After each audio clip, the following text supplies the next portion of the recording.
We chat with former Leicester City professional Shane Flynn, who left Ireland for the English Premier League champions in 2017 as a 16-year-old. Shane would go on to win the club's Development Player of the Year in 2021, an award previously won by the likes of Ben Chilwell, Harvey Barnes and Tielemans and Dewsbury-Hall. He would make the bench of the Premier League that same year and even be named in The Guardian's Next Generation Talents alongside Bukayo Saka and Mason Greenwood.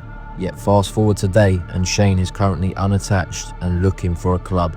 We discuss all things academy football, the harsh realities of leaving home to stay in digs, being moved from a forward to a fullback by Brendan Rodgers, and how it was like to train with incredible players such as Jamie Vardy.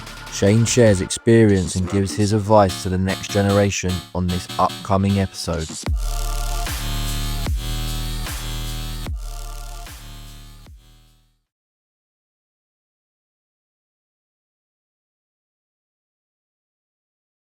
So tell us a little bit about your kind of like football journey from when it all began to really lead you to get into the PDP Cat 1 Academy. Yeah, so I guess I come from a footballing background. My dad played in the League of Ireland. So it was kind of in my blood to kind of play football, and I did from a very young age. I went out to a club called Enniskerry FC. That was kind of where I really started playing my first kind of organised football, I guess you could say. My uncle was the coach, my cousin was on the team, and I was playing an age group up. Because see, at that time in Ireland, like there was still leagues and everything for like under sevens, and like you could win a trophy and stuff. It's crazy. It's not like that as much anymore. But that was what it was like at the time. And then I moved on to just a team much more local to me. Spent 7 years there. Eventually, my dad kind of joined in and took on the assistant coach's role with that team. But it was very much a social football club. So the way it works here in Ireland, or it did rather, when I was growing up, was there was no academies. So now there's League of Ireland academies teams that kind of have took over from under 13s to under 20s, whereas when I was growing up, it was very much just schoolboy football, so your Sunday league type of teams. And it kind of just got to the point where I was like, right, well, I really enjoy my team, my dad being my coach, whatever, but the team is we're not very good, and I want to push on. So I moved to a more, I guess you could say, established schoolboy club who would have had a history of developing players. Um, to go across to the UK. And they had this showcase tournament. And basically, from that showcase tournament, where lots of English clubs would come over, so like Wolves would have come over, Leicester would have come over, Sunderland, the Irish team put in like an under 15s representative team. There's loads of clubs coming over. And from there, I played really well, managed to get a trial at Leicester. Um, Obviously, did two or three trials and agreed to sign once I was in the under 18, once I was my first year scholar, which would have been the summer of 2018. So in that period from probably 2017, April of 2017 to June or July of 2018, I was with the League of Ireland club Bray Wanderers. And so I was 15, 16 training with the first team in Bray Wanderers in the Irish Premier Division. I made my debut at 16 there, off the bench in the league, and then moved over to Leicester and spent, I think, 6 years, I guess you could say, on the books. 1 year at under 16s that I was kind of like over and back type of thing, you know. And like it was to get me accustomed to being full time, as you said, Carlos. Like you're kind of just thrown into this.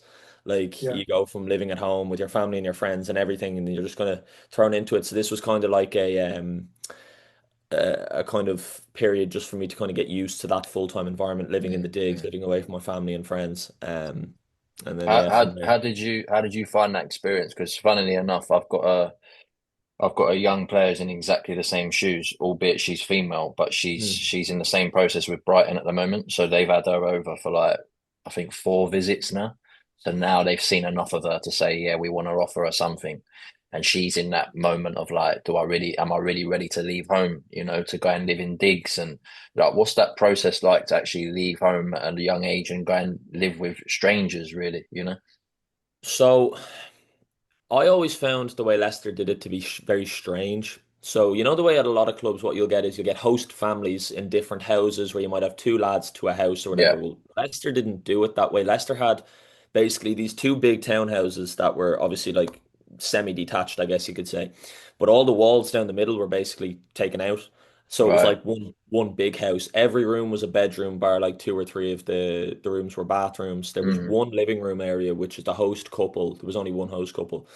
They would camping other than the kitchen. Do you know what I mean? So yeah, your entire life outside of the training ground, your socializing room, your where you sleep, where you eat, basically your snacks or whatever, was your bedroom. You're right. sitting on your bed, and I hated it, to be honest with you. Mm, I got told when I was coming over, I was like, I want my own room. I said, like, I come from living in my own bedroom. I'm not moving in to share a room with some fellow I don't know at all. And in fairness, I got along with my roommate, like, really, really well. There was nothing to do with him. It was more my own personal preference. Like, and I mm, remember when I went into my first year scholar, the room was like a box room.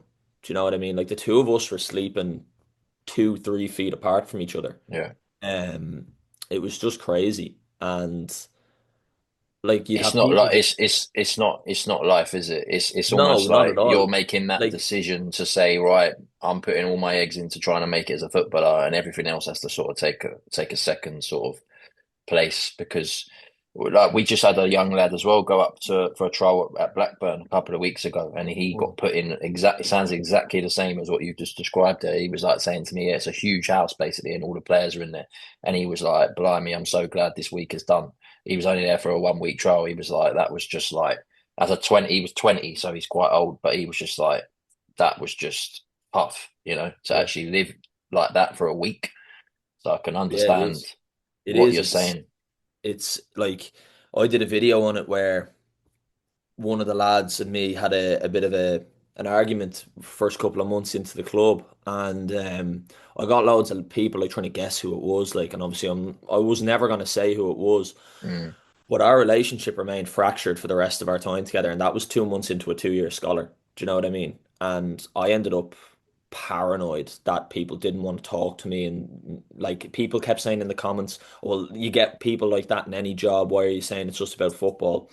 But like what people weren't understanding is, sorry, I lived with these people. Like I had breakfast with them, I had lunch with mm, them, I had dinner with them. I would work from not because for scholar years, I'm sure if you, Carlos, you probably know what it's like you are Yeah, there from 9 till 5 every day. yeah, Like you yeah, don't go home at lunchtime like the first team do. So I yeah. am in there from 9 till 5 every day, and then I'll come home, have my dinner at 6 or at 7, and they're sat there having their dinner with you. So you are with them for nearly the entire day. yeah, And I got no escape from that, yeah, whereas these guys on weekends could go home because the scholar under 18 YDP schedule is very fixed of Monday to Friday and a game on a Saturday, and you're off on the Sunday, whereas the kind of under 23 or under 21, whatever it is now, is so random. You might get 2 days off here and there, and as you're a bit older, you can fly home and do stuff like that because that's what I used to do.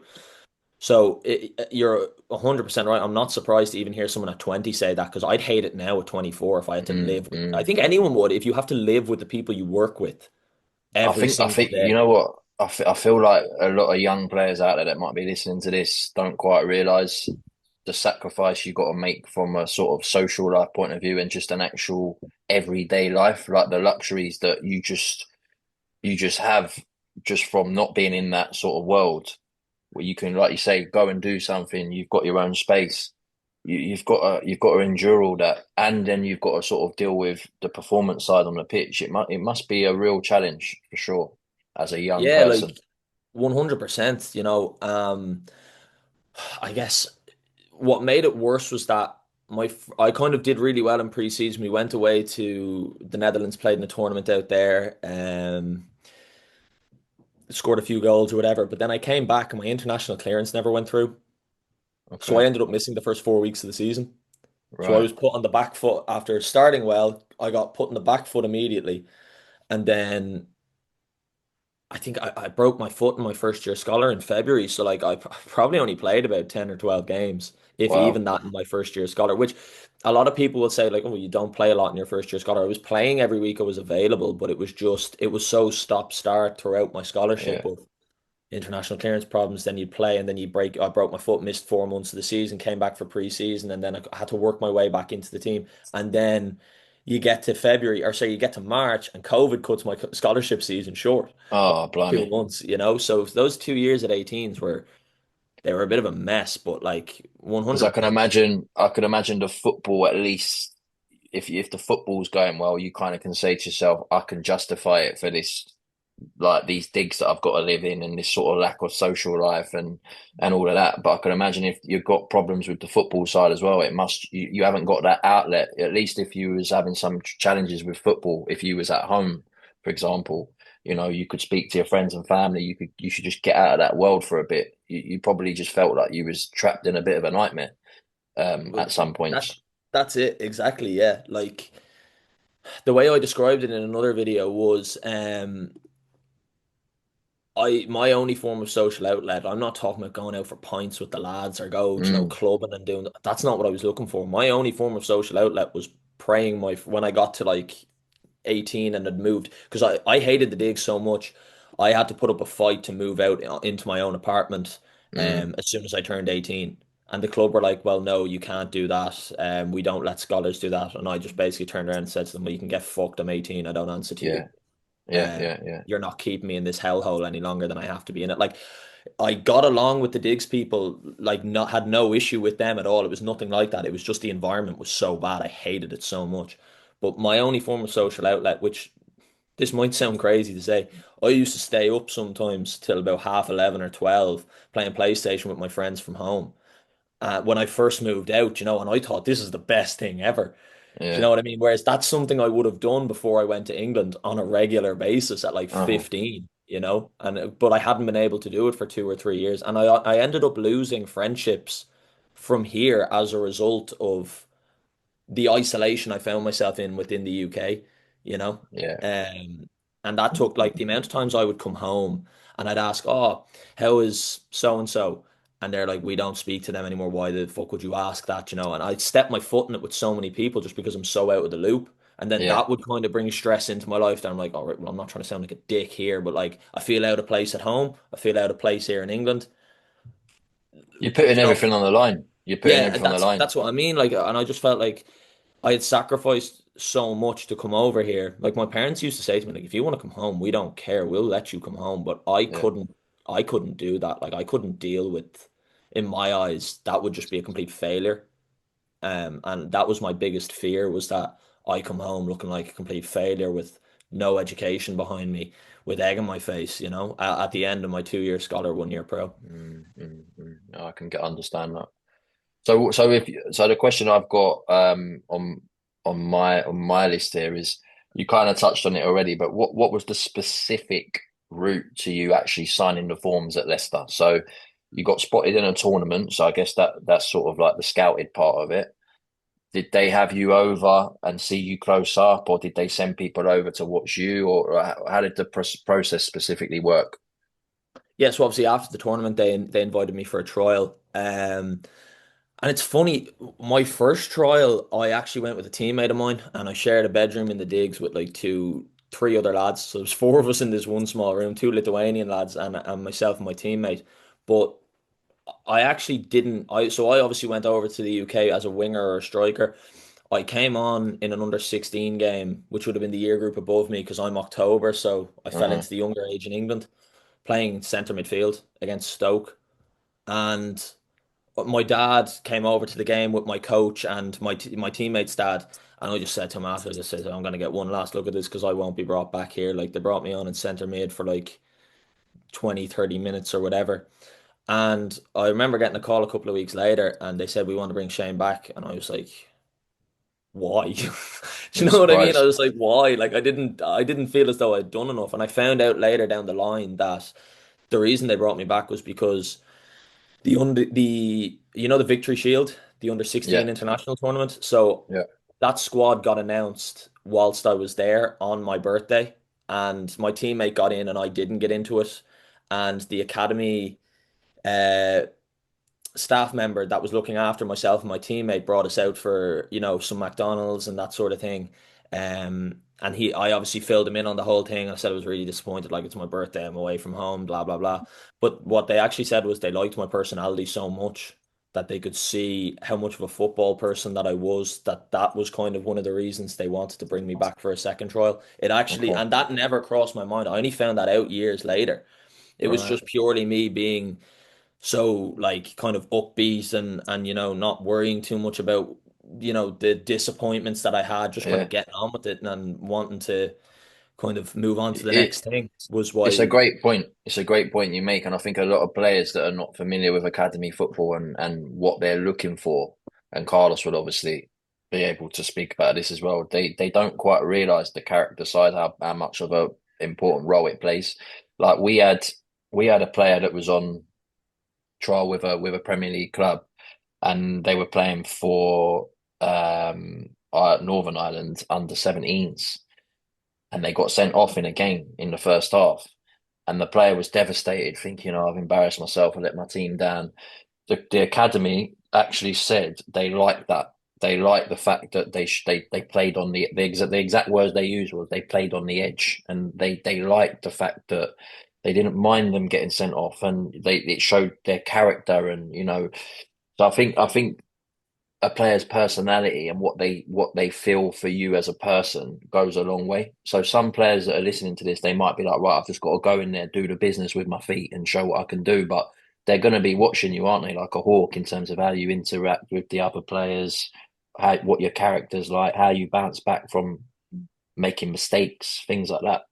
Yeah, 100%. Like even just following on from that, I remember when I stepped into the under 23s, um for I was going through a period of time in the 18s where I wasn't getting a game. So what they'd make me do is they'd make me come in on the Sunday after the Saturday game and train with the 23s. And the 23s manager I used to be, Steve Beaglehole is his name. I got along with him brilliantly. I couldn't like the man was absolutely brilliant. Couldn't fault him at all. But he was intense. And when I was an Mm, under 18, I was terrified of this guy. I still was playing under him. I was terrified of him. But it was more in a respect way of not wanting to let him down rather than just actually being scared of the guy. yeah. Um, and he pulled me to the side one day and he goes, "You need to show some more personality here. You're as quiet as a mouse standing on the pitch. You don't look for the ball. You kind of go hide. You go hiding. I want to see more from you. If you're to step up, because you're going to be with us next season, because obviously I had signed the 2-year scholar, 1-year pro. What you're doing here isn't good enough. I need to see more from you. I need to hear more from you, and that sort of thing." And I was taken aback by that. I was like, initially, I was like, Jesus, you actually know who the fuck I am. Do you know what I mean? Because I had never, when I was an under 18 player at Leicester, that under 23s team was stacked with quality. Like the Mm, midfield was George Thomas, who was a full Welsh international, Kieran Dewsbury-Hall, Callum Wright, who they mm, bought for £1 million. George Hurst was playing up front. Do you know what I mean? The team was full yeah, of yeah. quality players, so we never Yeah. really got a look in with them at all. And when I stepped up into that environment, I was terrified, Hmm. of like being like, oh my God, this is so far off. It was like a men's team. That was how Yeah. it was seen as. It was almost like a reserves as opposed to, remember the What? reserve teams years ago, like as opposed to Yeah, yeah. What do um you when you say you was terrified? What do you? That's an interesting point. Like what? Because I think a lot of players they get anxious and they have that sort of that worry or that self doubt in terms of performance. Like what do you think made you terrified? Was it the fear of making a mistake and or being seen as not being up to the level? Like what specifically, if you can take yourself back to that moment, like what was it that was going through your head? both of what you've mentioned. Any Right, the way I used to be like on the pitch, particularly as a teenager, I used to visualize anything that could possibly go wrong in my right. head. And that would be, if I made a mistake, it would be like, yeah, yeah, that's exactly what I knew was going to happen. It's just not going to work out for me. It's not going to go my way and that sort of thing. And it wasn't until I stepped into the 23s environment full time, like as an actual under 23 player, where I was like, oh wait, hang on, I can actually now. Don't get me wrong, a lot of those lads had moved on. It would kind of come around to the new batch of players, and that probably eased things in a bit more for me. Hmm. But I was like, hang on, no, this is my actual age group now. I Starting to can't, if I worry. want to succeed, I can't operate like that. You know what I mean? Like, this is your age group. This is like everything you've worked for. You're in your last year of your contract. And I remember Brendan Rodgers. he was so big on personality. I think people used to put things on social media kind of as like a meme, kind of taking the mick out of Brendan Rodgers for talking about personality, but he was huge on it. He loved that. Like Mm, if a young player got told off by a first team player, and the young player stood up for themselves, because it happened on a number of occasions where mm, there was lads that were probably in much closer age to certain players than I would have been, because I would have been 18 stepping into that environment, as opposed to some of the lads would have been 21. And they're like, a 21-year-old's not going to sit there and take it from a 23-year-old, you know what I mean? And they'd stand there arguing, but he had no issue with stuff like that, because now it would get to a point where it's like, if you're going to stand there bitching at each other the whole time, like, come on. But like, of if course, someone yeah. wanted to stand their ground and show, like, all right, well, I'm not accepting this, that was encouraged. It was a case of show who you are. Don't just Hmm. shirk and shy away from what's going on the pitch. Mm, mm, mm.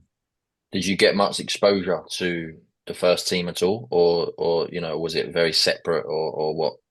Yeah, no, I mean, see, when I was up there with them when I was a first year pro, first year at under 23s, I spent about 2 or 3 months, because they were in a COVID bubble. So Okay. I was a first team training player. I'm not going to say first team player, because obviously I didn't play or anything like that, but No, I know. Yeah, yeah, I couldn't go back and play under 23s games. I couldn't go back and train with the under 23s. The first team were the only ones in the new Seagrave training ground, which I'm sure you've seen. The yeah, yeah, fantastic, and the yeah. rest of the academy and the club were in Beaver Drive, which was the old training ground. So Okay. I was just in that first team environment for 2 or 3 months, not involved with Blimey. my own team at all. So it was brilliant. Like, I got brought to the Ukraine. That was before I got. It was funny. I actually got brought to a first team match before I'd even trained with them. Got to sit in the bench, Wow. just probably because of that COVID. But got to be on the bench in the Premier League. Got to do Europe 2 or 3 more times. Like, it was unbelievable. To experience all of that. It really was. That's incredible. So you've got that, you've got that banked, so to speak. That should give you a lot of confidence going forwards. I mean, obviously, we'll touch on going a bit later on about what your aspirations are going forwards, and where you see yourself going. But not many players could say they've done that, can they? You know? Yeah, it was a bit mad. Like, I don't really, do you know, it's funny, I don't really see it as that much of an achievement. If I'm honest, it's actually kind of the opposite. As I sit here now, and even in my years, like after that at Leicester, it was like, I've gone from doing that to doing this. Do you know what I mean? Like, how has it gone so far away from that? And I never sat there and thought to myself, I've made it. I've been on the bench. I Yeah. was on the bench once. Like, I don't even like I have my jerseys and stuff like that, but I don't like to look at them, because it just reminds me of Mm, a time where things were going so much better for me. Do you know what I mean? It's almost, I wouldn't mm, say it haunts mm. me, but like it kind of does at the same time, you know? I A think bit. I think you that's a very interesting way of looking at it, and I think that would be a highlight of an elite mentality. I think the average person would be like, "Oh, brilliant! You've been on the bench and you've been around first team." But I think, yeah, obviously you're looking at it from an elite mentality. I think what you realize about football and the industry is like no one gives a shit really. It's just people might have done this, people might have appeared here, but it's all about the here and now, isn't it? People forget about players like that, or they drop players like that. It's no one really cares, do they, about the person, really. It's about who is good enough to do it today, really. People that are listening to this, what would be the thing that you'd be able to advise them in terms of challenge? What was the big? And obviously, we could talk about every day was a challenge in a lot of ways, as you could see, as you could say, in the house that was a massive challenge, as you alluded there. But what would you say for viewers that would be watching this video? What would you say would be the biggest challenge moving from Ireland to a Cat One environment? Was it the technical environment that was better or worse, or was it the tactical information? Was it the physical, or was it the psychological, or was it a bit of everything for you? What was the biggest challenge? I would say for myself, it was probably a bit of everything. I think probably the biggest thing that I noticed when I moved, was obviously I played a few games at under 16s, and I thought, oh, I've done all right here. Like, I've scored a few goals, got a few assists. I thought stepping up to the 18s would obviously be a bit harder, but it won't be too much of a difference. See, at that time, because obviously Brexit rules weren't a thing, like the gap between 18s and 16s was ginormous, and then it was even bigger again to under 23s. And I found when I stepped into that 18s environment, like the physical side of things were a big difficulty for me. I had never really stepped foot in a gym before in my life. Like we don't have facilities like that when I was growing up here. Like obviously I could have gone to the gym, but I wouldn't know what to be doing. Do you know what I mean? Like I had no one to advise me on that. Whereas these lads were all in the gym from like under 12s or 13s and had like muscle put onto them and stuff like that. And they had like sprinting mechanics and like how to get their speed better, how to get up their power and that. And I noticed very quickly that I was way behind in that regard. And that was very hard to kind of wrap my head around because that was something I never even thought about before joining the club. I just thought about playing football. Mm. I actually really enjoyed the kind of the tactical side of things and kind of in improving my footballing IQ and learning about the game. Because obviously, when you're going out playing here, it was just very much a case of right, lads, 11 of you on the pitch. We'll set up in a 4-2-3-1, go and play. And that was kind of it, you know. And then obviously the psychological thing was tough as well because we would have performance reviews, kind of like you would in a normal job, you know.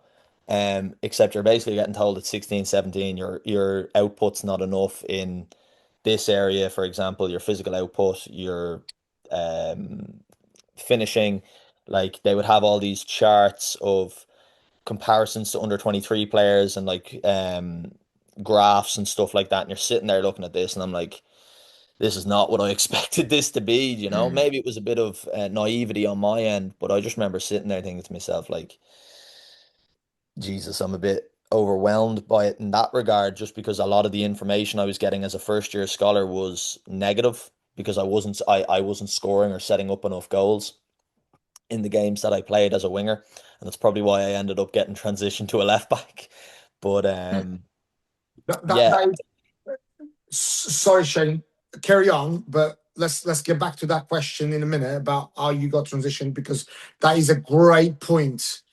Mm. Where we'll come back to that. Carry on. What are you saying? Carry on.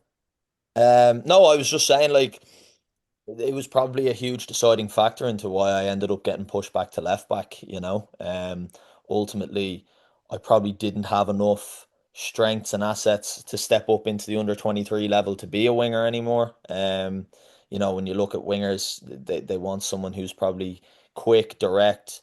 In an ideal world, probably your idea of a winger would be a Jeremy Doku type that will just be so quick with his dribbling with the ball, his ability to change direction and that sort of thing. And I just didn't have that in my locker as I stepped up. When I was younger, I would have, but as I stepped up into that kind of, I just didn't develop into that type of player, Mm. unfortunately, you know. But I remember I got told basically in a meeting one day, you're not scoring enough goals, and but at the same time, that was obviously hard to be told because I'd never really been criticized for performances prior to that.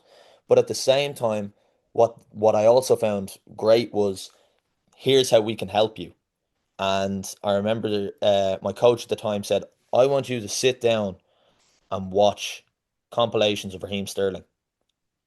And I said to him initially, I said, like, in what aspect? Like, do you mean taking players on? He said, no, I just purely want you to watch the way he makes runs into the back post and scores goals from that. And I ended up probably, it was funny, probably had my best run as a winger just before the COVID season cut short. And all my goals came from doing exactly that. You Wow. know, scoring goals to the back post. And it was something that I'd never even thought of needing to make those runs to get in there. But it was just that ability to have the coaches see what you're doing on a daily basis, see what you're doing wrong and how they can improve that was just brilliant, like, you know. And it was as simple as they just told you to watch him.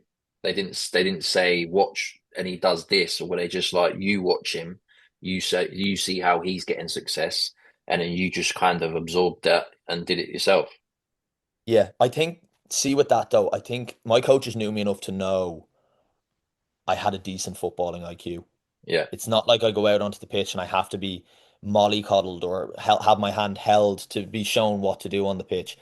They knew what I needed to be, that I knew what I needed to be looking for in that regard when they said just see how he does things in terms of scoring Mm, goals. mm, And that, like, it improved so much. And I remember in my next meeting after that, now it was one that was held on a Zoom like this, funnily enough. mm. Um, but we were obviously going back over how the season had finished. And the assistant manager, he said it to me at the time. He said, like, you really took the instructions that we gave you to heart, and we saw the improvement in your game. And that was great to see. And in fairness, it was something, but it was something just as simple as that. It didn't Yeah. need a massive, you know, take me out and do 400 drills extra after training. Sometimes it can be stripped back to things that are so simple as see what the pros do and try and replicate it into your own game. Hmm. Hmm.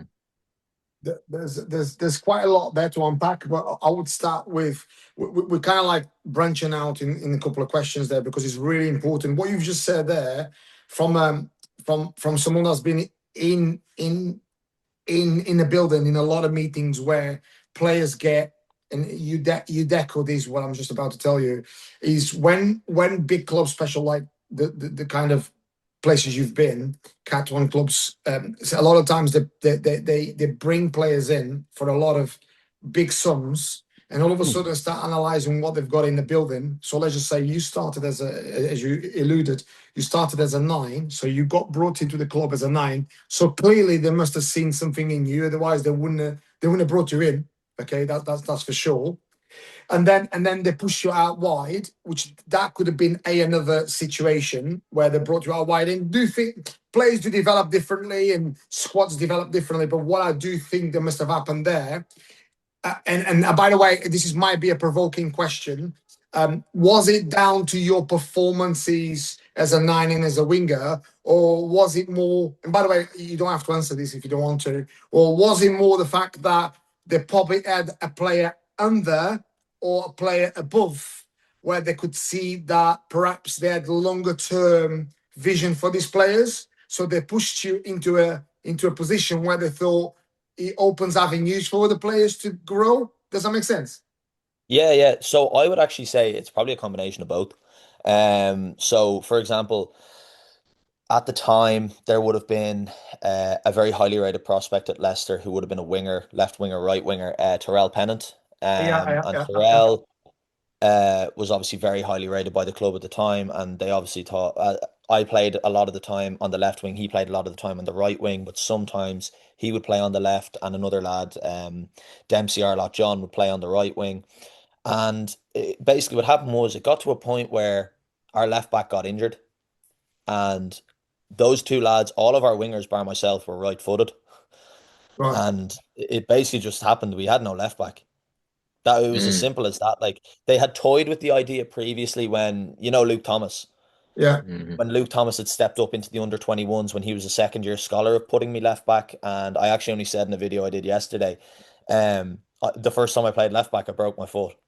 So I didn't do it mm, again for months afterwards.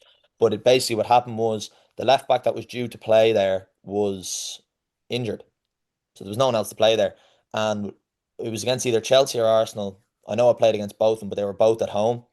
And obviously Saturday morning, the 23s had finished training, the 23 staff were watching the game. And at this point, like I'm a second year scholar, so they've seen enough of me. And I got told when the season got cut for COVID, I did a meeting with the 23 staff. That game that I got played at left back stuck in their minds more than anything I did The in a entire wing, time. or yeah, in the, we'll say 18 months, just say as an example of playing on Yeah, the yeah. wing or up front. That one game at left back, I did more and showed more as a potentially player that they can have moving forward than I did in anything I did as an attacking player at the time. And that's kind of how it transitioned there. And basically, what ended up happening from that was Calvin Bassey left, which meant Luke Thomas stepped up into the first team, which meant the 23s had no left back. So mm, it was made clear to me if I want to play on the wing, I won't play at 23s level. You can sit there and train all year, but we know we've seen enough of you to know you're not at the level we want for a 23s winger. But I said, fair enough. Like, what are you going to do when you're in that situation? Right. Well, you can either develop as a yeah. left back and you'll play and we'll give you that opportunity in your last year of your contract, or you can stick to your guns of being a winger You might probably get more enjoyment out of training doing that, but you're not going to play for us all year and you'll be gone at the Yeah. end of the season. I think I've, 95 or 99% You of people know, take that this is huge though, isn't it, for people to young players to understand is that the clubs are plugging holes, aren't they? You know, option. you for example, the lad we had go on that trial with Blackburn, they said, yeah, we really like him. He can do X, Y, and Z, but we've just signed a player that's exactly like him from Arsenal literally 2 months ago. So we ain't got no space for him. A lot of it is going to come down to, like you say, a player gets an opportunity because a player gets sold, and then there's a shuffle. And then when you look at it, if you really want to go pro, you might have to understand that you might be told to play a position that you never even had on your radar. But if it means you're going to have a pathway to get to the first team, you might just have to do it, you know?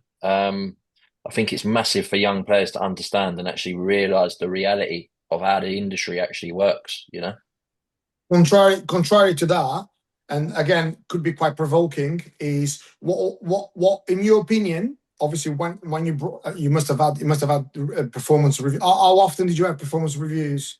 I'd 6 weeks, say, yeah, about six six, to eight 7 weeks. weeks. Yeah. Yeah, So you definitely had an ILP meeting as well, right?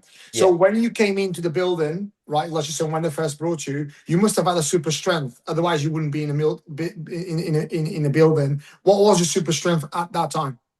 At that time, it would have just been I had an ability to get up and down the pitch. So the way I would have been compared, right, with wingers, they would have not that they would have just boxed you into these two categories, but they would have had a Mark Albrighton type and a Riyad Mahrez type.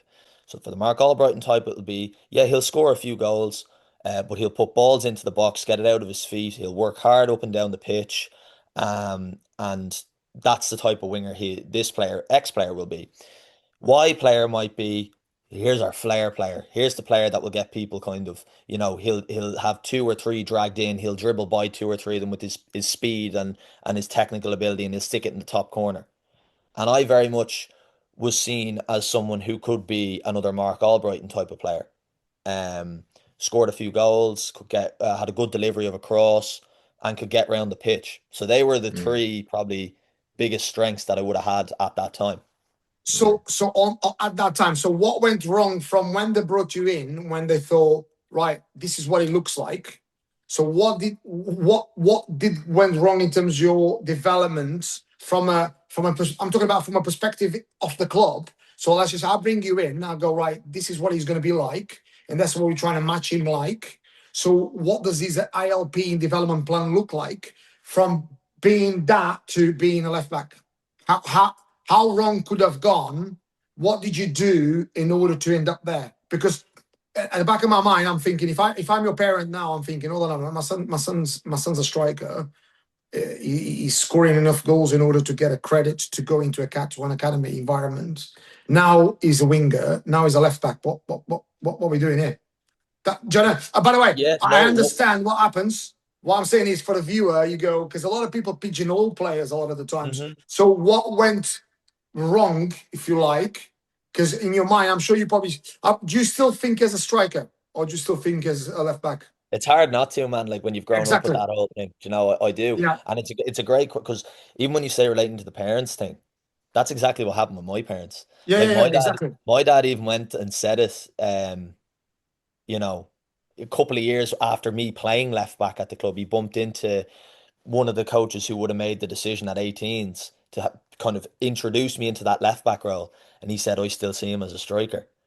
So that definitely I've had that conversation with my parents myself. I don't think I got a fair enough crack at the whip as a striker, as an out and out number nine, um, to kind of show what I could do in that under 18s environment. I remember I was given 45 minutes against Brighton once my international clearance had gone through, and then I just got put back out into the left wing, and that was pretty much it. And I brought this up in meetings. I said, like, I don't feel as though you've given me a fair chance to play up front here. I want to show what I can do. But I don't think it was really a fault of anyone. I think it was probably just more so how I physically developed, if you get me. Like, I don't feel as though there's other lads for great examples that developed with their physical stature and their speed buffed along with that as they got to kind of from 16 to 17, 18, 19. Mine didn't go that way, unfortunately. Like I didn't really fill out like I had hoped to. And I found any kind of muscle I did put on. So over the course of the scholarship, I put on like 7 or 8 or 9 kilos to build up some muscle to get ready for 23s football. I found that just reduced my speed, and I Mm. already wasn't one of the quickest players on the pitch. Do you know what I mean? So that ultimately kind of probably played its part as well into me getting kind of brought back into left back. But I never really saw it as like a, oh man, like where did my development go wrong that I've ended up here? It was just one of those things where I was like, okay, well, there's an opportunity for me to progress my career at left back. Let's just jump on it with both hands and take it and see where it goes, you know? Mm. Mm. Mm. The what if you were in that environment, who was the person that inspired you the most in terms of like manager, coach? Who inspired you the most, and actually who actually had then the reverse effect on you? The person who I'd say played the biggest role in my development was probably Steve Beaglehole. He was a pretty intense guy, as I mentioned earlier, and he said some mad things to me. I only had him for a year, but I got along with him really well, and I knew he trusted me as a player, and that was such a big thing for me. And then see, on the other end, that's obviously like a pretty hard question to answer because I don't really want to be starting airing people out here. Do you know what I mean? Like I have an Mm. Mm. answer in my mind. I have 2 or 3 people I could mention, but I'm not going to say their names. Why don't you say what rather than picking them out? Say what you didn't respond well to from a coach. I just found a lot of the time their words would never match their actions. So, for example, I was going through a tough time, as I alluded to, and I did a TikTok on this, and I was going through a tough time of the fact that I was struggling with the loneliness of living by myself and waking Mm. up to no one being there and going home, and as soon as I closed the door, no one would be there. And I said, like, I'm not getting any enjoyment or fulfillment out of my life at 19, 20, 21, however old I was at the time. And they said, do you want to take a step out of the firing line so you can kind of get your head around things? I said no, because I said if I'm not in Leicester playing football, I don't want to be in Leicester full stop. So I want to keep playing, I want to keep doing what I'm doing. And they agreed. They said, okay, that's a good way to look at things. You know, we'll help you through this. And then all of a sudden I got dropped out of the squad for the very next game, and I didn't I think I didn't play for like 4 or 5 weeks. Or I played like 20 minutes in one and was on the bench in the rest. So that just, do you know what I mean? That set me back 4 or 5 weeks. And I Poor. was at a It's poor time that. where I was at a time where really at that stage, I've done 2 or 3 years at under 21s, 23s football. I've done too long.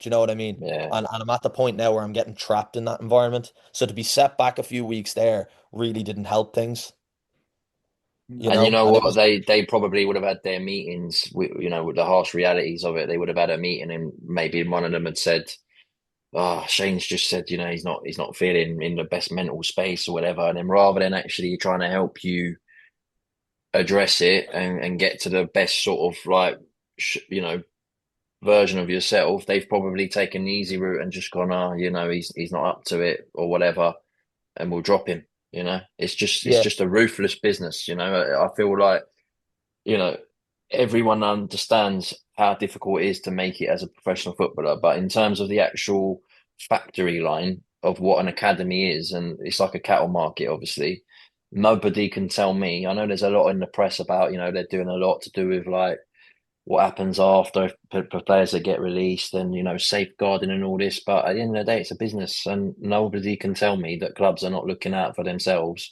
And that at the end of the day, they've just got one goal, and that's just to get one of these kids into the first team. And then the rest of them, see you later, they've done their job, you know?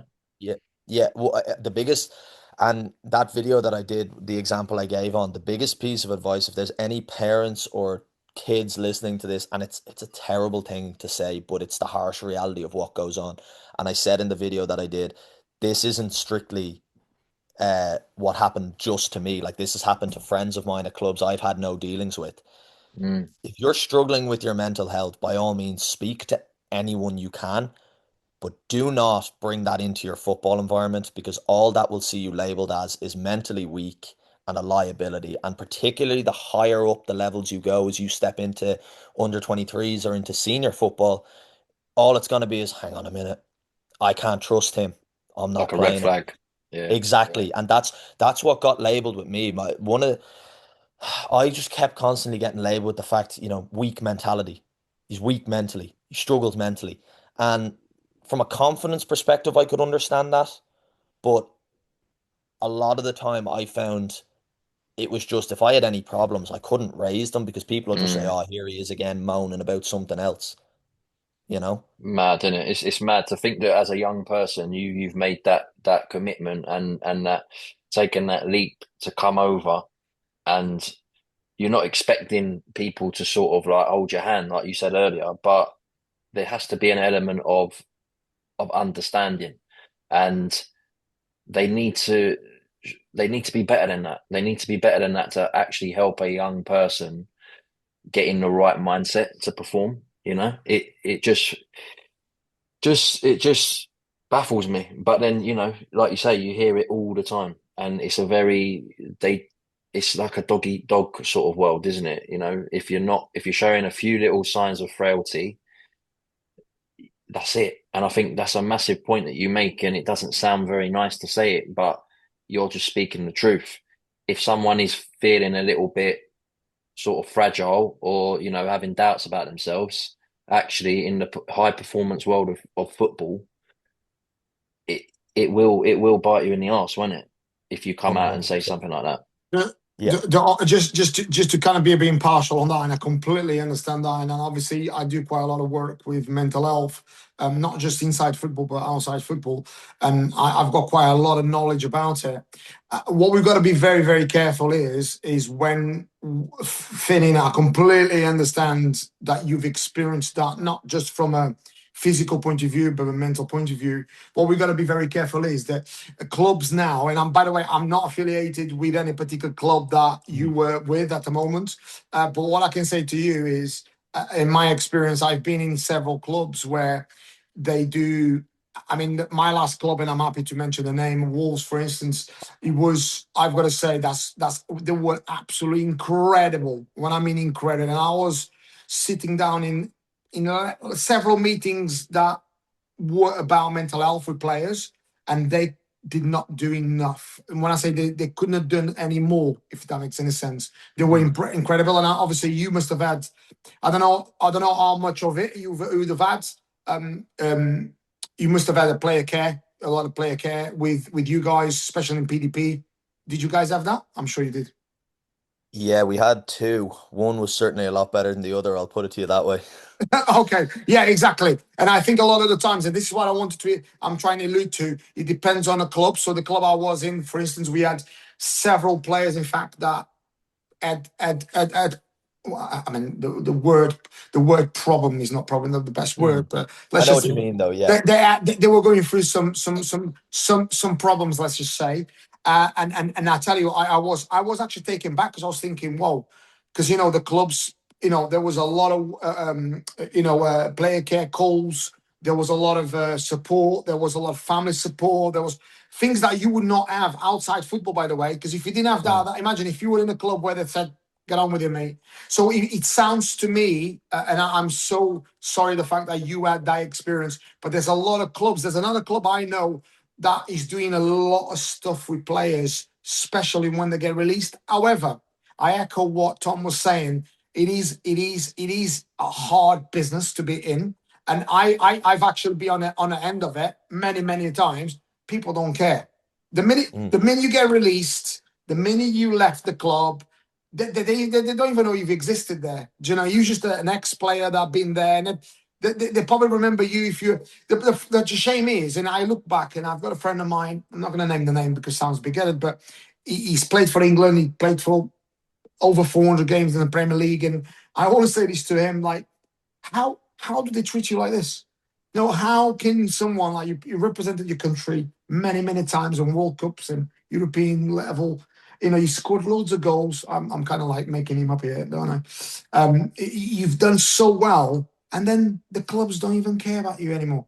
Honestly, in fact, some of these clubs, actually avoid, like if there's any jobs going, when he applies, they even avoid any kind of contact. And you're thinking, how do you do that? Do you know what I mean? I just think just football. Carlos, I think any industry where you're working with talent, and at the end of the day, if you take the football pitch as a stage, right? The ultimate goal is to get the very best on the stage. And my missus used to be involved in the performing arts world and was going to audition after audition. Mate, if you think football's bad, you look at something like that. They give you a number, you wear it with a safety pin on your top. You go and stand in front of 4 people. You get 5 minutes to do what you got to do, and it's a yes or no. And they take one out of about 300 people that have lined up. She did audition after audition and just said, you know what, this is not for me. Like, my mental health is just not worth it for this. And I think it can be a little bit dangerous to paint the picture. You have the right to do it because you've been on the inside and you're talking about a club that you've worked at. But I think it can be a bit dangerous to actually paint the picture that clubs will support and they will help. In an ideal world, they would, and I'm sure there are some that do. But I don't think the mentality of a young player that's trying to make it in this industry should be about what happens if this, what happens if that. I think what's been said is 100% bang on. The minute you show a sign of frailty or that you're not quite right, clubs ain't got time. I don't think they've got time to be doing all the whole like counselling and making you feel better. They just need who's ready to go today. But there is a level. I mean, what we've got to realize is, and by the way, this is probably one of the things I'm obviously I work as an assistant manager in an environment of obviously non-league at the moment. I've taken that role while I'm doing my pro license. But what I'm saying is, one of the biggest things I do with my guys, and this is part of actually the pro license course in itself, is called the share model. Is actually because there's so much, when you hear about, you hear loads of ex-pros talking about gaffers and coaches that really inspire them. And a lot of them, the great guys, they're not necessarily probably the best on the grass, but they're the guys that really, you've got so much honorability, you've got so much respect, as Finn was just saying. And I had one coach in Portugal that happened then to become a great. Was he the best coach I've ever had? I don't think he was. But, oh my God, he was incredible at inspiring you and actually knowing when to tell you certain things. And this is sometimes, I think, as coaches, we're so fixated in managers, so fixated on being hard and being tactical. A lot of the times, it's nothing to do with that. It's like just Finn just alluded earlier, like one of his coaches said, listen, this is what Sterling does. And by the way, that probably worked, but it could have not worked sometimes. But could have been just saying, you know what? Look, because I'm looking at you, Finn. I don't think you look like that kind of player. Do you run like Sterling, by the way? Do you or not? I wish I had Sterling's speed when he was in his prime, all right. That's what I'm saying. Unfortunately, not. No. That's what I'm saying. So I thought, I don't know, but maybe what he saw the runs and thought, let me just drop this to Finn, and that worked. Yeah. By the way, a lot of the times it doesn't work, but the fact that he had that connection with you could have gone, I trust this guy, and then all of a sudden you buy that and you want to actually please him in a way where you go, I took the time to have a look at my ILPs, and that sometimes goes a long way. I think that's coming away from football a lot. I think a lot of the time we're so fixated on performance that we actually forget about the human. And realistically, if you can't touch the human, let's just say, if you guys have played for me, I think this is one of the biggest things that I need to find out what makes you tick. Now, as stupid as it may sound to my players, and it sounds like I'm not kind of advertising what I do, but I'm not. I'm just saying, for my players, I want to know what makes them tick. Is it their girlfriend? It could be their mom. That could be their dad. It could be their dog. It could be their cat. It could even be a hobby they do. Now, do I know enough about Finn that I can go, Finn? So let's just say you love cats as an example, or dogs. That could be, I know it sounds really stupid to say, but that could be something that, you spend a lot of time with your animal. So how's your animal? So me actually caring about what you love, all of a sudden I've got a level of connection. Now me talking about tactics, and I want to play you slightly inverted today. I want you, when you get the ball, I want you to do this and this and this. That actually probably, it won't be relevant if I haven't got that connection with you. Does that make sense? Yeah. And I think Yeah, that's 100%. where we're moving so away from, actually, hold on a minute. Let me touch the human first. Let me think about what does Tom like? What does Finn like? And I think once you get into that, then everything else becomes a lot easier. But I think you're right in terms of course, within the framework of an academy, a professional club, everyone's great. You know, there's brilliant people that are gonna help people. You know, I think, but you have to be careful to separate what the industry is as a machine, and that is that, yeah, you might, because one of the questions we're going to ask you is and we will later on, is would you do it all again? Do you think the experience has made you a better person, or was it a waste of time, or whatnot? We'll ask you that in a little bit. But some people will get positivity from being in that environment every day, and they might get somebody who talks to them about issues they've got or whatever. But in terms of the actual industry for what it is, it's one of the most cutthroat, ruthless businesses that exist. You know, if you think about what you have to do to even have a chance of making it, and the stats on the numbers of the amount that actually make it. So I think we have to be careful of still recognizing what the risks are involved of, if you want to sort of put yourself onto this conveyor belt and try to be the one that gets spat out at the end that they put on the pitch. You know, it's ruthless. Yes, you might have players that say, you know what, I didn't make it, but it taught me this, it taught me that, and it kept me fit, and I've still got friends from it, and this and that. But there will be other players, I'm sure, that actually had a negative experience from it. They lost friends as a result of it.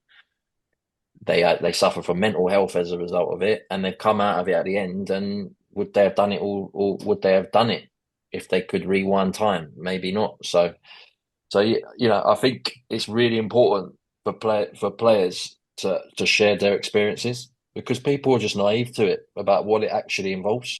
Finn, I wanted to ask you this one because I kind of lived that experience, and I'm not sure whether you kind of seen it that way. So when I was 16 years of age, I was in a very famous academy in Portugal, and I mean, it sounds big-headed, but I was a talented midfielder, and then I had a really good coach that. Listen, coaches always have their kind of own favorites. I was seen as an elite player, okay? Elite player from my group, so I was the captain. I was another two players that, in fact, one of them went on to have an incredible career internationally and played in the Champions League and all that sort of stuff. And we had another one, and we were in the same age group as Simon Sabrosa. I don't know if you know Cristiano Ronaldo. We had Do you know Cristiano Ronaldo? Quaresma. And by the way, Quaresma was by far, I mean, Ricardo Quaresma, he was by far the best player Portugal had at that time. I mean, I know people think, oh, Cristiano. I mean, Cristiano was, when I say Cristiano was good, yeah, he was good, but it was nowhere near Quaresma. Quaresma was like an alien. He was on another level. It was another stratosphere, honestly. The things I seen that guy doing at YDP, I mean, he was just a joke. Now, but I remember I was so I was 16, I was training with the first team, and you know, in those, now teams do that to push the value of the player and you know, give him some experience in that sort of men's.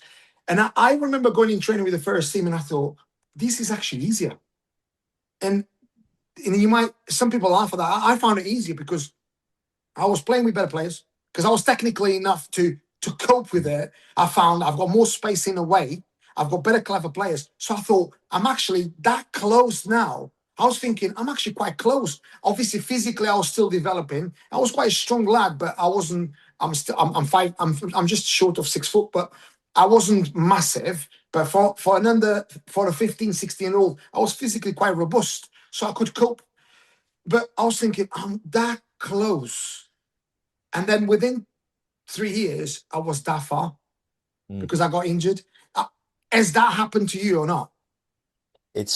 Yeah.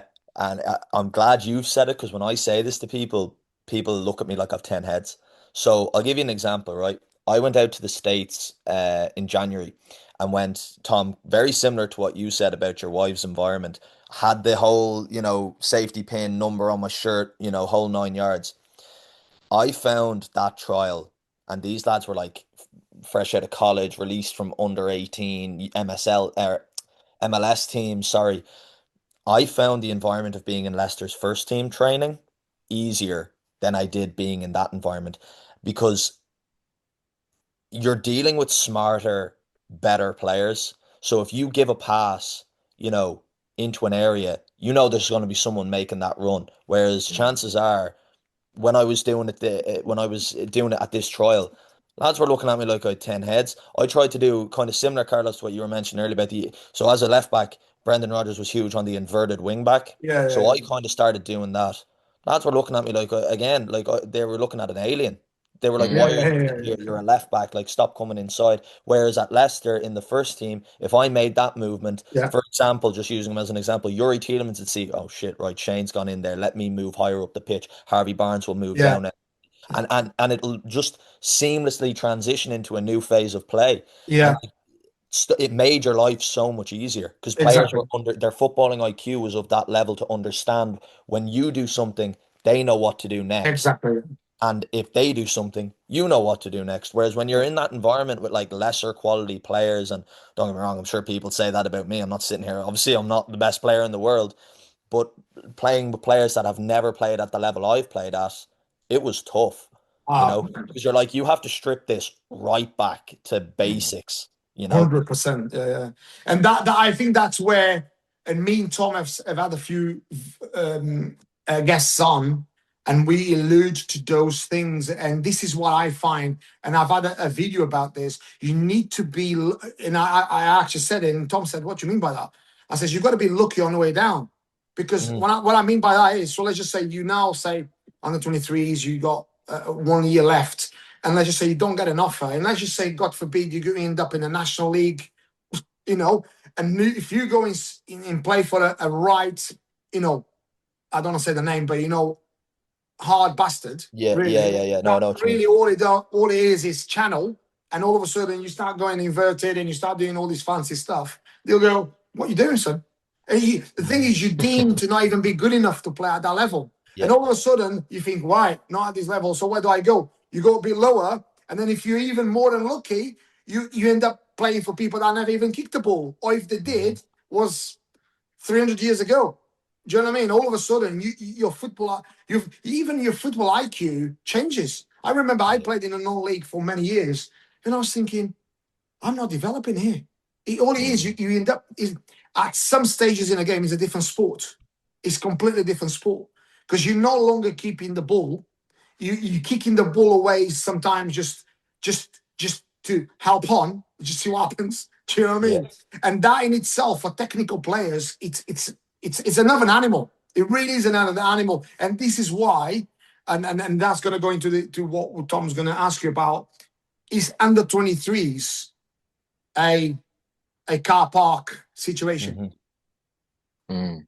Yeah, no, we did a video on it a few months ago where I kind of labelled the under 23s as a bit of a car park, and what I meant by it was, what's the purpose of it for the player, and what's the purpose of it for the club? And from the club side, I almost see it as like it's like a multi-story car park, where they can just put the cars in there. They need to put them somewhere, and Mhm. then they might one day they might fancy taking the red BMW for a spin, and they bring it out.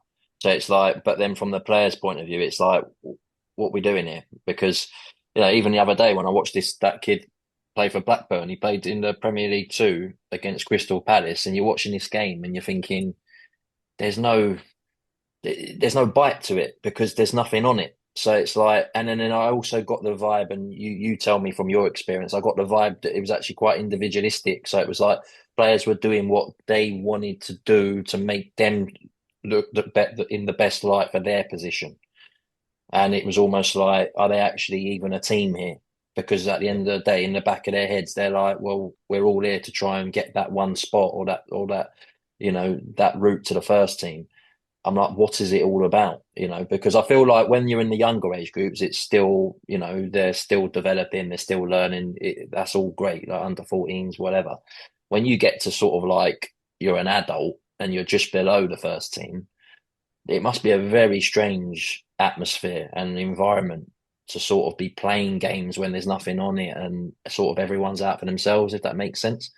So is it a car park where the players are just there just in case, or there's an injury in the first team, we need to bring him through there, and it's just a place for players to sort of be put, you know? Yeah. So I actually mentioned this in the video I did with the Leicester YouTube channel yesterday. And I had a loan offer from a League of Ireland club come in. And at this point, I think I was like 20, 21. Hadn't played a minute of senior football, unless you want to include the EFL trophy, which people don't, which is fair enough, not a problem.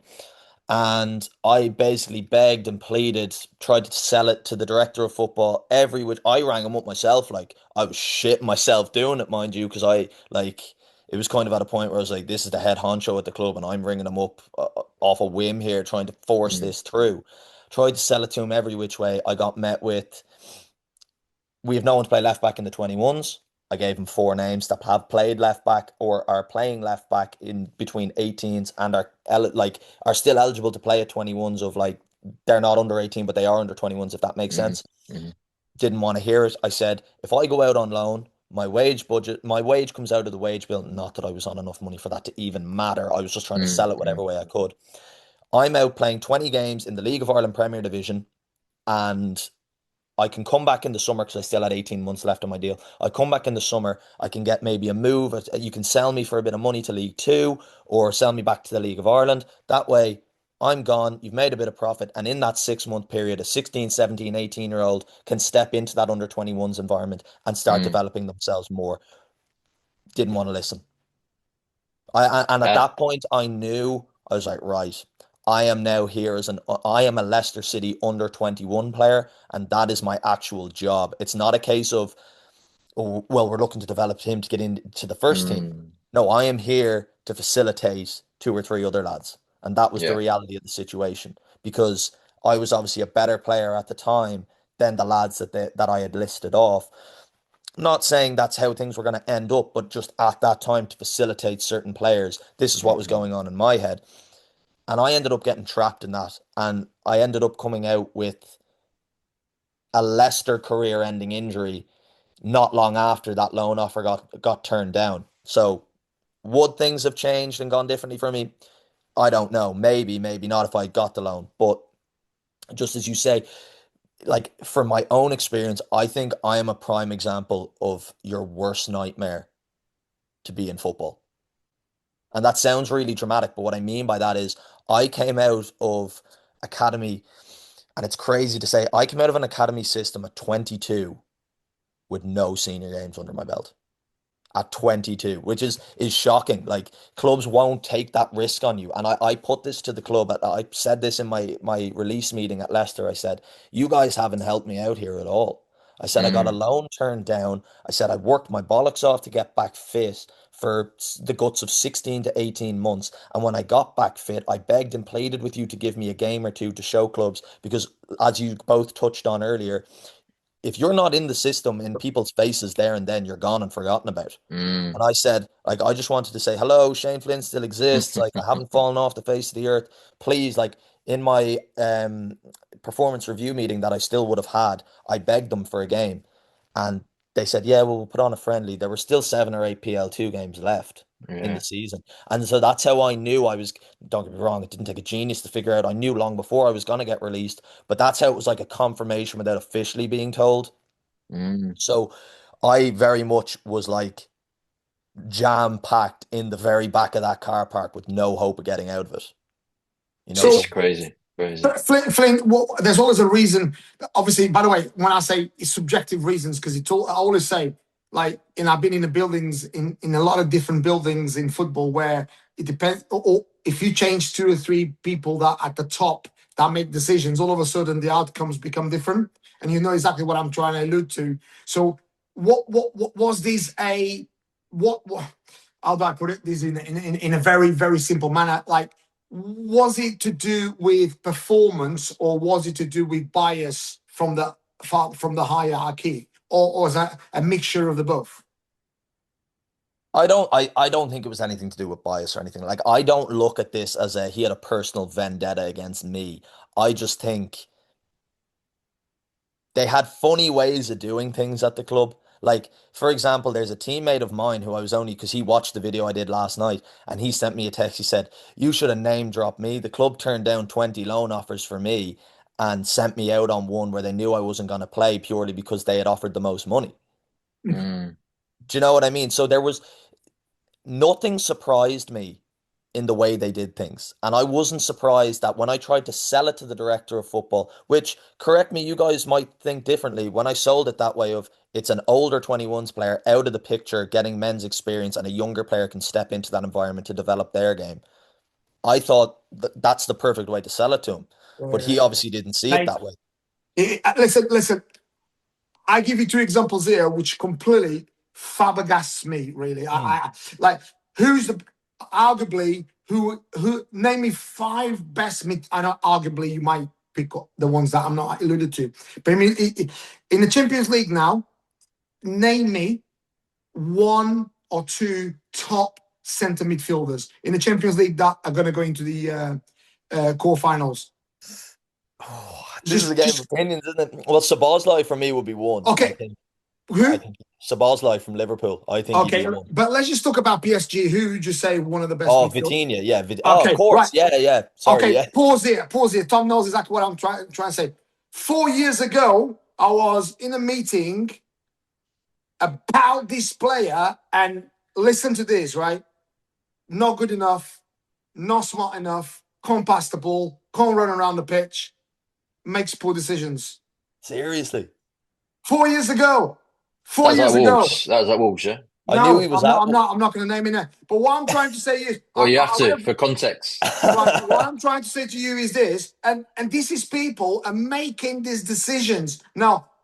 Contrary to that, I have left then that club, went to another club, and I was quite good friends with a very good Premier League player, which ended up playing for PSG, played for Albion, played for Sunderland, and then he's got two very good sons that play in France in League Two, I believe. League Two. You got to name him. There ain't any player that's I'm racking my head here trying to figure out who it is. Like that. Just name him.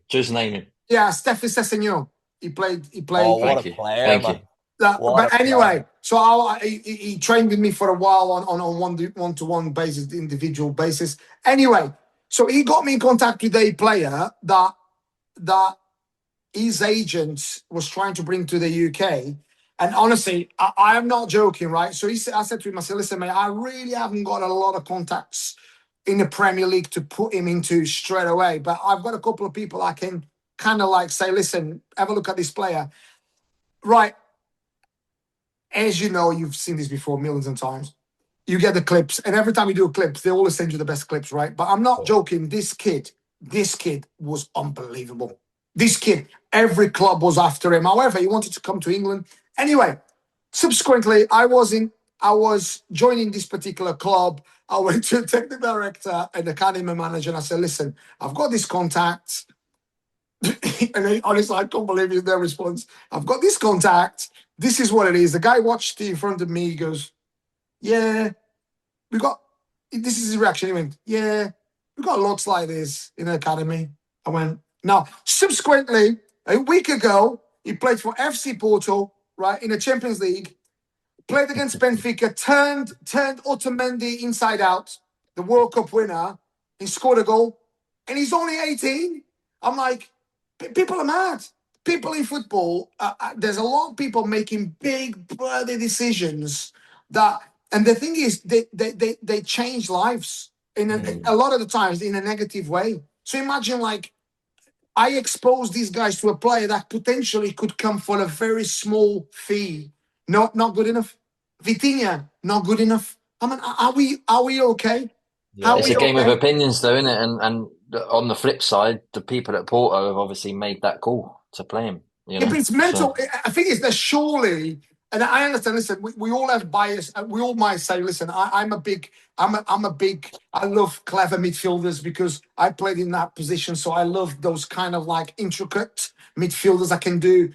lots of different things on a ball. They've got great IQ. However, I know what a good centre back looks like. Do you know what I'm saying? I know Yeah, of what course. a good winger looks like. I know what a 9 looks like. Do you know what I mean? There's got to be a level of. It might not be my type of 9, but I can go, right, listen, he's a good player. But there's some people, I just don't know what they're looking at. So how does this refer to what journey you had? A lot of it is, had you had a different people in the building, you probably would have probably we wouldn't be talking in here.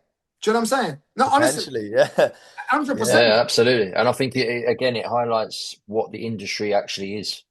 You know, it's horses for courses, isn't it? And there's so many factors that are gonna sort of influence whether you get onto that first team pitch. I would be rude It's- enough. I would be rude enough. I'll be rude enough. I think there's a lot.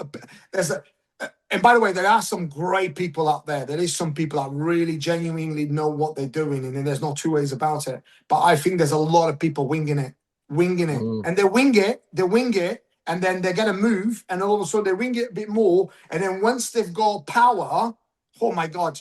People have got power. They get to the top. They will. They don't change their tactics because they're still winging it. But now they're winging it with power. And our Finn's left laughing because he knows exactly what I'm talking about. Because they are everywhere. And by the way, sometimes they're disguised with these massive clubs. You're thinking, how do you do this? How do you get away It's with actually it? impressive, isn't it? Like it's impressive how they managed to end up in that situation, you know. But I always think to myself in football in general, you need to be an amazing actor, you know, Oh my God. regardless. Like it's one of those things. It's a lesson you only need to be taught once to learn it, if that makes sense. We played a game against West Ham under 21s, and I was on the bench, and we scored a last minute winner. And it was the lad who was playing in my position that scored it. And I was sick. I was like, all the rest of the subs jumped out the bench and ran down celebrating. I couldn't even hide it, you know, how disappointed I was that had happened. And I got chewed out for that the next day in training.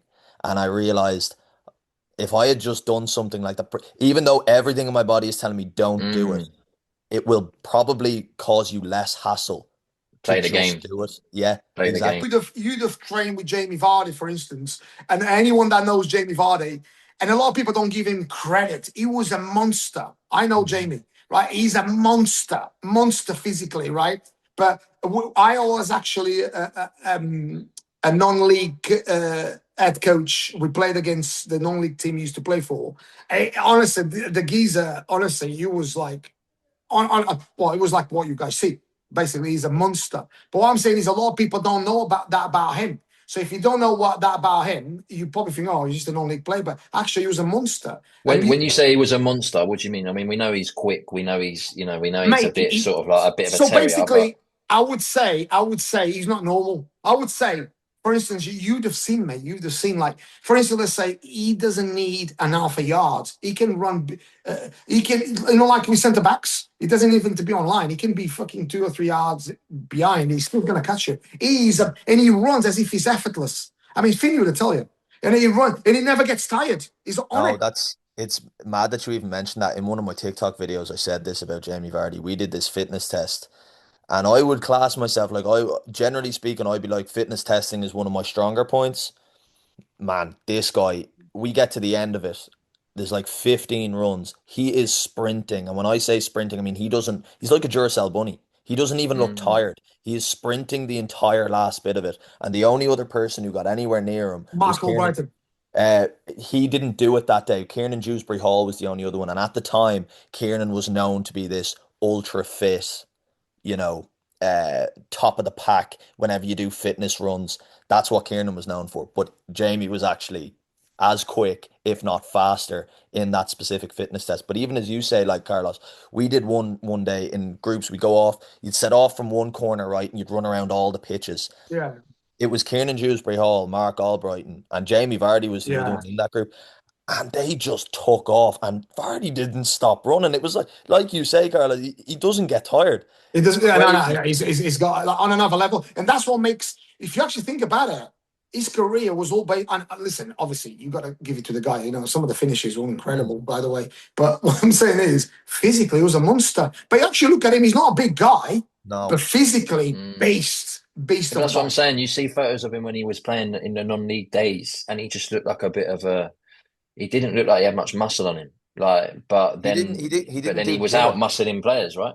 Yeah, he didn't do gym work, and the reason why he didn't do gym work is because he believed like his biggest asset was his speed and his ability I've to get heard around. this. Yeah, I've heard Yeah, this. Is so he the one that's I heard that about? Yeah, he didn't yeah. want to sort of like get his Nah, he'd body just like stroll offset. in. He'd stroll into the gym, Red Bull, Siberia in hand. He Blimey. Jamie was honestly like, and I have to say, the guy was a gent.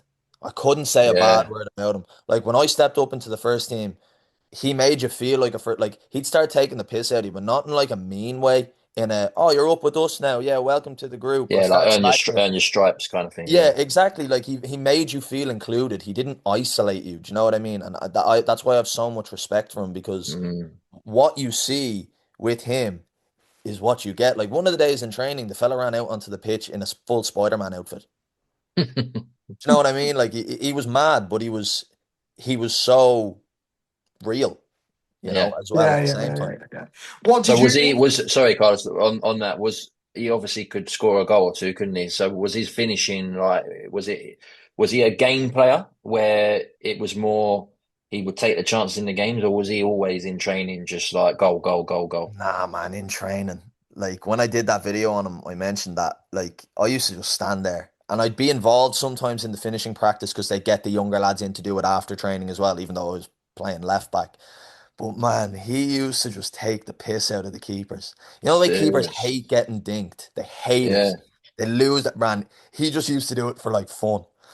Do you know what I mean? He Wow. would he wouldn't even care about the situation he finds himself in. He'd just go for it and it would come off, and he'd just start laughing at them afterwards. You know what I mean? Like it was so entertaining to just watch that you'd just stick And around sometimes afterwards purely for that. yeah, and I suppose he would score all kinds of different goals, and it's probably like his mentality's got a lot to do with that because you just try it, don't you? If you don't really care and you back Yeah. yourself, you just try it. Like Well, that, Well, I've got that volley I've got in my head again. Was it against Man United when he? the one I that's come can't over his in shoulder the and he's in when I think they won the league. Yeah, yeah. no, I think it was the one where it Was it popped West up and he Brom? just hit it yeah, it was, from yeah. miles West Brom. away. Yeah, yeah, yeah. West Brom. Yeah, Yeah. yeah. Oh, The, who's doing that? Who's doing that? Like you actually like imagine you're on a Premier League football pitch and you're that far away and you just think, oh well, I'm just going to go for this. yeah, but Yeah. he's done that in training probably 1,000 times. So that's nothing. It's just Yeah, come no, Yeah, but natural. training, Natural. then you're in the actual Premier League. You're It's not. just It's natural, man. It's just natural. he's The he his person sorry, Carlos, his personality allowed him to do that though. mm, yeah. And I think probably his career path allowed that as well, in the sense of I find a lot of the time in academy football, very true. Yeah, players are afraid to show their individual ability. You've got to have a level of like, listen, this is my time, and I'm not going to leave mm, these minutes again. I'm just going yeah. to express myself to the best of my ability. I might end up being a clown, and I probably will. However, this is me. Take Do it you or know leave it. what?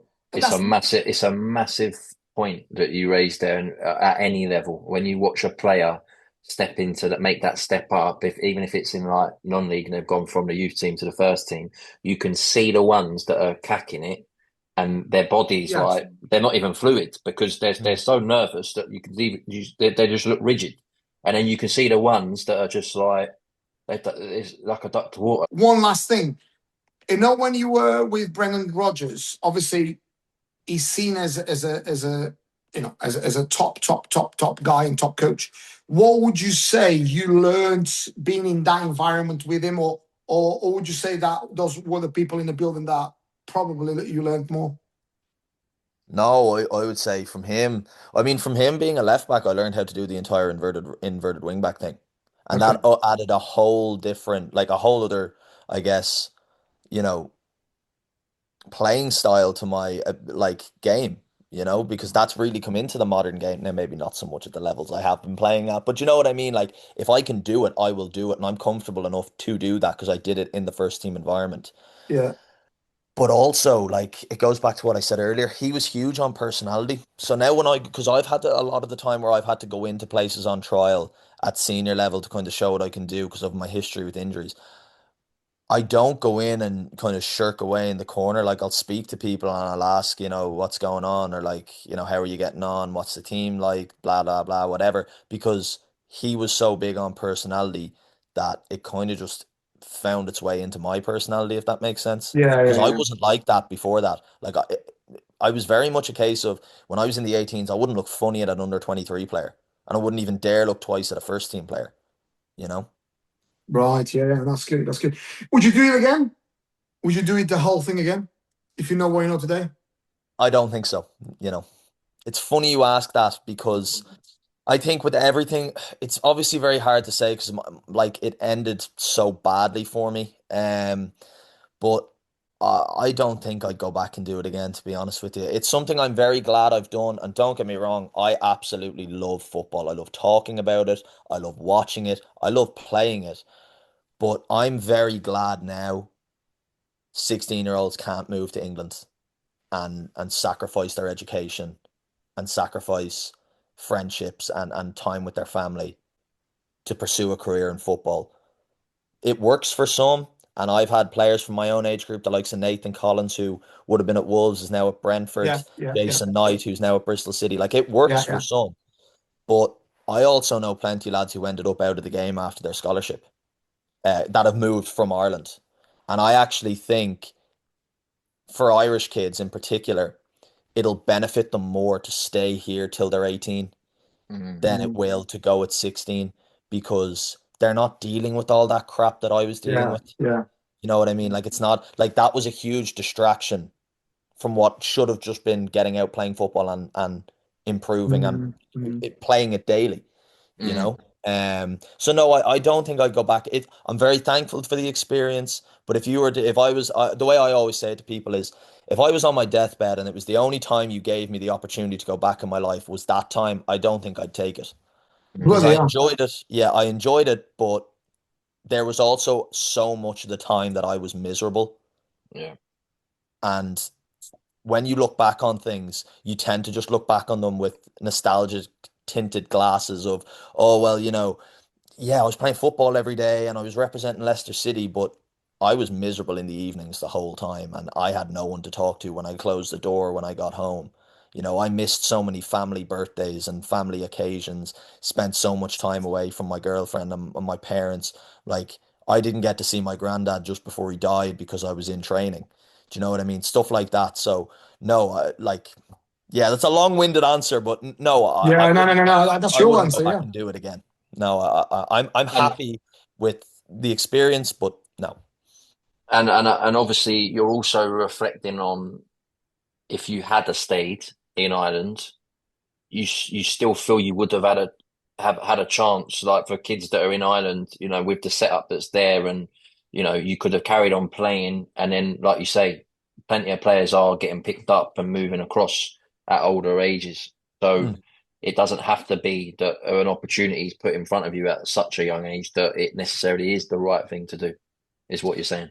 Yeah, but I also understand it's like you will only be 16 once, and that was ultimately like for me what it came down to was like I had offers from Middlesbrough and Sheffield United and Newcastle and stuff. Like I could have gone to other clubs, but I decided that Leicester at the time were the Premier League champions when I got the offer, so I was like, all right, that's pretty cool. But I ultimately it came down. My parents were very cautious. They said like even though my dad's a footballing person, like you're giving up your education, and the education system in Ireland isn't as forgiving as it is in the UK, i.e., like if you do your GCSEs, you can get into things with that, but the Mm, Irish equivalent, you can't. You need right. to do your leaving cert, which is the equivalent of the A levels, which I don't Yeah. have. But I said to them, I said, look, I'll never be 16 again. And I think it would have been a huge what if when I'm sat at 17 doing my homework, thinking to myself, if this works out brilliantly for me, I could be, training and playing with the likes of Jamie Vardy. And that would have haunted me. Yeah. So I'm glad I did it, but I'm also glad that it can't be done anymore. I think what you're trying to say is you would have made the same decision, but with the benefit of hindsight of seeing what's happened, and that's not necessarily you saying because you got injured or you didn't make it. It's actually the experience weren't what you envisioned it was going to be for many things that we've discussed, and therefore you might have taken a different, or you might not have taken that route. That's an incredible insight, and obviously, I really appreciate obviously you being so clear and so honest about that, because a lot of people might say otherwise, although they feel what you felt. What does that look like for you now going forward? What would you be doing? I'm still trying to play. Like that's the reality of it. I'm trying to get myself fit for pre-season to hopefully get my agent can get me somewhere in the summer. But I'm also acutely aware of the fact that that phone call might never come. And it's getting to the point now. I've had no club since November. The market here in both the Republic and Northern Ireland is so small that nobody, as I sit here right now, wants to take me on. So I'm looking at going back to school. That's really in Ireland. It's really my only option because I can't get into anything with my educational qualifications that I have. So I'll probably have to do some form of education to get a background into something to start my career after football, if that makes sense. I'm sure that'll happen, mate. I'm sure we'll be fine. And I know sometimes football can be a bit of a lonely place. I know it's when you are in football, you seem to have lots of people around you, but not so many people within your little bubble, and it can be a bit of a lonely place, which sounds very stupid to say, but I'm sure you probably echo this. Where when you're playing, you probably didn't have a lot of people around you where you could speak to. And probably now you probably have a lot more of those people, which It's funny you say that. Like the amount of people when I was ripping it up at Leicester playing for Ireland's under 21s and stuff that would be texting me on the regular. And now that I'm doing nothing with myself, these same people don't talk to me at all. don't talk They to you don't anymore. message me. They never reach out. They don't ask me to do anything. Like, um, you know, there's certain names that are coming to, obviously won't matter for me to mention them, so I'm not going to. But now that I'm back at home and with my family and my girlfriend is here and my closest friends are here, speaking to them in person is definitely much more viable than it would have been when I was Yeah, there. yeah.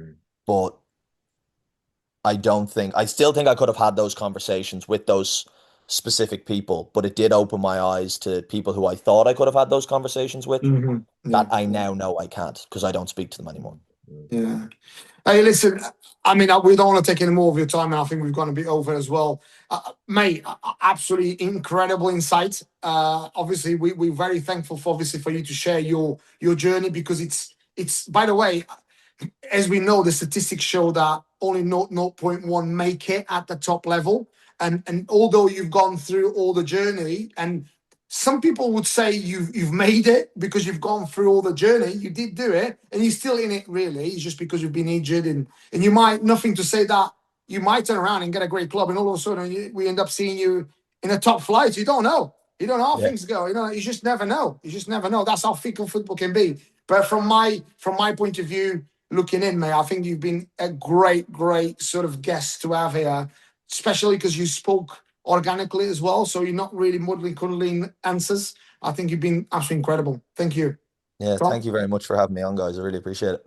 No, I'll just echo that. I mean, it's just going to be very valuable for young players, whether they're in the system or trying to get into the system, to have heard sort of what you've said and the experiences that you've had, because a lot of people don't understand it. They don't understand the realities of it. I think me and Carlos do to an extent because we kind of work in it. But yeah, for you to have sort of gone through some of the stuff you have is going to really help people, I think. So yeah, maybe we'll do it again sometime. I like the fact we went a bit off road as well. We went and spoke about a bit of football, which is nice. Yeah, sorry, that I have a tendency to do that, man. I start talking and I It's don't know all where to good. stop. So That's no, what I mean. Maybe you can be a guest again, and we can actually talk about football. Yeah, for Absolutely, sure. mate. That'd be We'll brilliant. we'll No, Top we'll, thank you man. we'll very do that. much. I really All enjoyed right, it, man. guys. Thank you. Have a good day, mate. Thanks, Top man. man. You too. Take care, Cheers. guys.